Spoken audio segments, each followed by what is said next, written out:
Are there irrational derivatives too? So that's the problem for this session.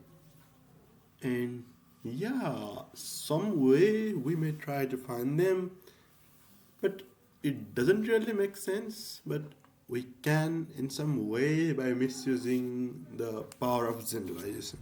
So let's see how do we do that. First of all, we will begin with finding the derivative of x to the power n, and that is n times x to the power n minus 1. If we find second derivative of x to the power n, we just have to differentiate the first derivative and we get n minus 1, x to the power n minus 2. And this is basically n factorial by n minus 2 factorial by x to the power n minus 2. And this one is n factorial by n minus 1 factorial x to the power n minus 1. Similarly, if we find third derivative as well, it comes to be in the similar fashion. That is n factorial by n minus 3 factorial to the power x to the power n minus 3. So you can generalize this, that dt of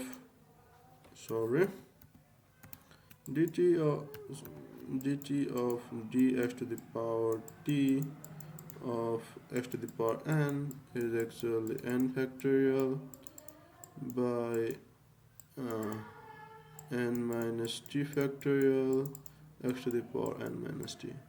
Note that this generalization is just for integer t and positive integer t, but it does make sense to extend them to negative numbers. You can try that, they will just give us the integral, and mathematicians have also tried extending t to whole real numbers and complex numbers as well.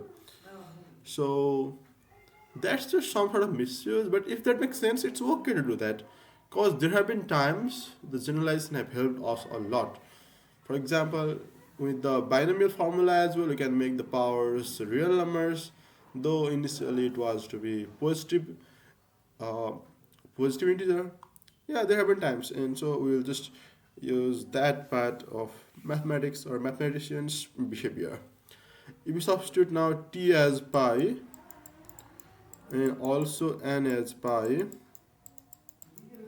we will get d to the power pi by dx to the power pi by x to the power pi as pi factorial by pi minus pi factorial x to the power pi minus pi. Now pi factorial is just pi factorial, 0 factorial is just 1, and x to the power 0 is just 1. So the answer is pi factorial, and it's a really awesome answer to have.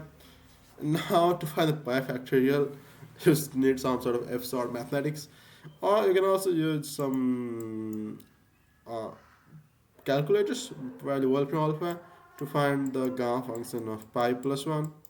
And yeah, you can evaluate it in that way. So that's it for now.